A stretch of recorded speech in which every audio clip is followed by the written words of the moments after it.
I have a question for you. Have you ever felt like it's been tough to fully be yourself?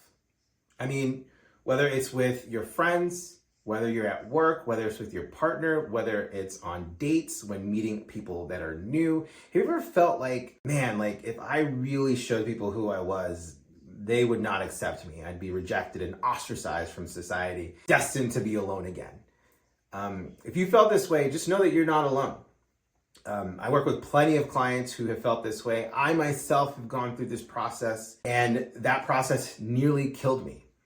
Trying to hide certain parts of myself from certain people, trying to maintain a particular image, especially in my 20s, trying to be the wingman and whatever that meant to me at the time, or at least what I thought people thought it meant. It's a struggle. It's a struggle to not be yourself. And so in this episode, I'm going to talk about the importance of authenticity. I'm going to talk about actually what I believe in, one of my core values, which is authentic polarization, and 3 steps to really creating that real change that brings out the best version and the most realist version of you. And we're gonna go into 3 very particular steps that's gonna help really transform things. And I'm gonna share my own personal anecdotes, if you will, around what it took for me to make these type of changes and what it could do for you potentially. So I wanna kick things off with this idea about, which is the first point, is recognizing the need for authenticity, right? Like, if sometimes it can be very clear when you're not being authentic, but it also can be pretty subtle too. Maybe there's things that you're not even thinking about. They're subconsciously coming out as a way to protect yourself from outing yourself. And here are some signs that I want you to check in with and see if you feel like these are signs of living inauthentically. 1, which is you're feeling constantly drained or unfulfilled despite outward success. You know, this really rang true for me. I remember when I had first started the professional wingman, it was only a few months before I was on the front page of most major publications in the world at that time, let alone in this country. And within a few years, I mean, I was just flying around the country, working with clients. I was on national TV shows, daytime talk shows. I mean, people knew me, so to speak. And I felt like I built this image that I had to keep up. I had to be the guy that knew all the hottest places in town, that had all the hookups, that was really good with the ladies, no matter who I was talking to, that was well connected.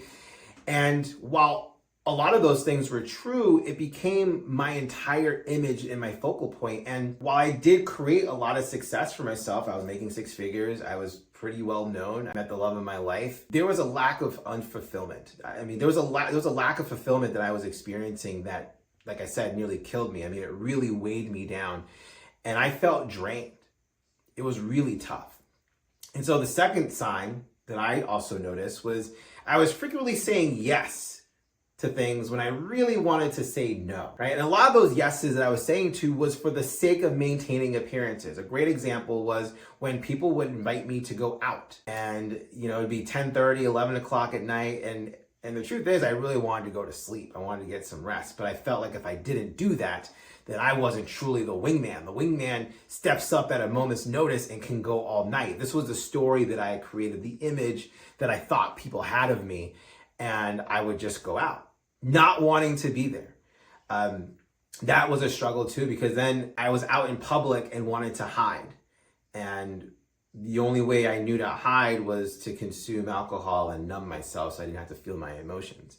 And boy, did that start a spiral that got out of hand real fast. So are you saying yes to things when you really want to say no and you're not giving yourself that chance to say no? That's another chance that you're not being authentic. And the third sign is noticing a disconnect between your public persona and your private thoughts. This actually showed up in my work. You know, I love working with my clients and I love bringing change to them, but there was a certain point where, especially in the dating process, it felt lather, rinse, repeat. A lot of the guys were going through the same struggles and I had to do the same thing to show them how it worked. And it just became monotonous. And I, of course, had to maintain this public image. And so I went through with it. But internally, my thoughts were not healthy. And they were not about my clients. My clients were who they were. They needed the support. And so I didn't blame them or project onto them. But I was projecting onto myself. And I was beating myself up for not being authentic with what I was thinking, and not really feeling like my persona was who I was, truly who I was. So if you are thinking to yourself, man, I am experiencing success, but I don't really feel fulfilled and it's really draining my energy. If you're frequently saying yes when you really want to say no, or you're noticing a disconnect between your public image but your private thoughts, and those private thoughts are only shared with you, and chances are you're living a life that's inauthentic. So what do you do about it? What do you do to make the change to go from living inauthentically to living not just authentically, but authentically polarizing? And so we have to understand the costs. Like, what is actually happening when you're choosing not to be authentic and staying and being willing to express your true self? Well, there's three things that take place. There's increased anxiety and stress from maintaining a false image. I mean, I remember at a certain point, it got to the point where I was living two separate lives, right? At home, I was a husband, I was a father, I was a business person, providing for my family, being that loving, caring person. And then out there, I was the wingman. I was bold, I was gregarious, I didn't give a what about what was going on. If I wanted something or if I wanted to make something happen, I went there and I did it. And I was also priding myself on being a chameleon. Like I knew that I could be whoever I needed to be for you to get what I wanted out of you. And it became a weapon for me that just wasn't good. And the more I lived that type of life, which was 100% inauthentic to who I really was, the stress and the anxiety around not only keeping these lives separate, but also trying to live up, because I was constantly trying to one up myself every time I went out there. And unfortunately, I was successfully able to do that. So it created added anxiety, added stress about, man, what do I need to do now to kind of show that I'm even better than that persona that I established the last time? I mean, it was just so much added pressure that was just so unnecessary for me. But it also did the second thing, which was it strained a lot of relationships due to a lack of connection.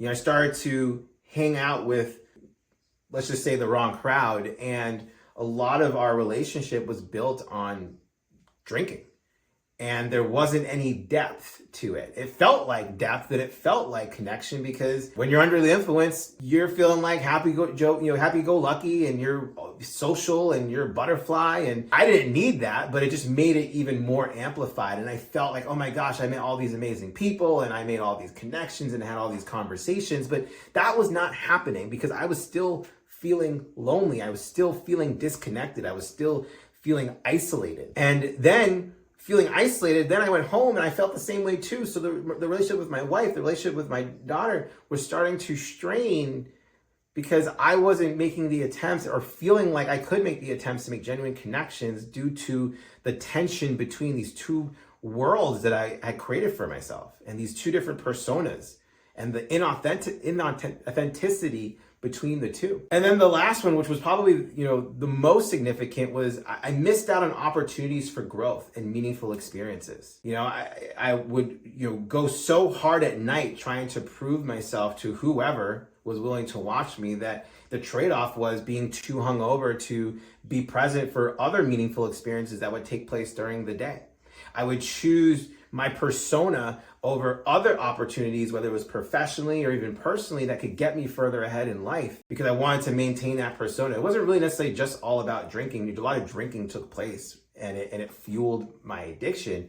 But the truth was, it was me chasing that persona and wanting to make sure that, that persona was wrapped around my identity, which was wrapped around my business. And if I lost that persona, that I would lose business and I would lose my identity. And so there was a lot at stake that in my mind, I created this position where there was a lot at stake if I didn't do what I could to maintain or level up that persona, which, by the way, let me remind you again, was completely inauthentic to who I was at the time.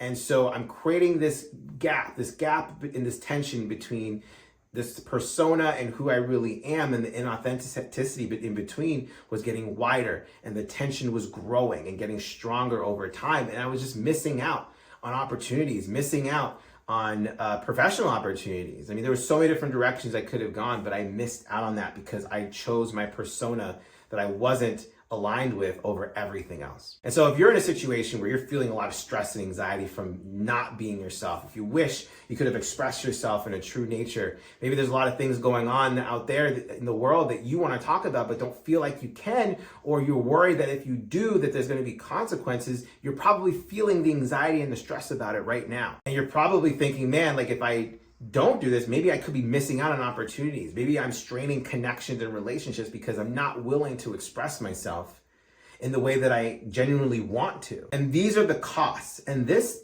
exponentially increases over time. I mean, when I got to the end of my addiction, I had almost nothing. I mean, I almost lost my family. And I had certainly lost a lot of my business, and I lost a lot of relationships. And all I had was the stress and anxiety of what do I do now? And I don't want you to be in that space. And so understand that there's true cost, both physically, mentally, emotionally, and sometimes even spiritually. There's true cost of when you're not being in alignment and truly expressing yourself. So let's talk about the benefits, right? If those are the costs, what are the benefits of being authentic? Right? So here's the thing that changed the game for me. It actually showed me what the difference between confidence and self-confidence was. And so what ended up happening was my self-confidence increased and I stopped feeling like an imposter. Because when you are creating this persona that's not authentic with who you really are, the tension that I keep talking about is the imposter. It's that part of you that says, you can't keep this up. This is not who you are. Or maybe it's the opposite, right? Maybe you're convincing yourself that's your persona, but the truth is you really know that's not who you are, it's this. And this part of you is trying to tell you, like, this is not who you are. Why are you doing this? Why are you betraying or turning your back to who you really are? What are you getting out of it? And so this tension in between these two different personas, the real you and the fake you, is the imposter. And to go back and talk about what confidence and self-confidence is, confidence, to keep it really simple, confidence is what you say to other people about yourself, right? Verbally and non-verbally. Self-confidence is what you say to yourself about yourself, verbally and non-verbally. So back then, when I was living this double life, if you will, of not being authentic, I was beating myself up. I was saying the most terrible things to myself behind closed doors. These are the type of things that I would wish never anyone else would hear or say to themselves, but I was doing this to myself repeatedly every single day throughout the day. So over time, as I became more aligned and authentic with who I was, the self-confidence increased. The things that I was saying to myself about myself were more positive. And I stopped feeling like an imposter because I was being who I was.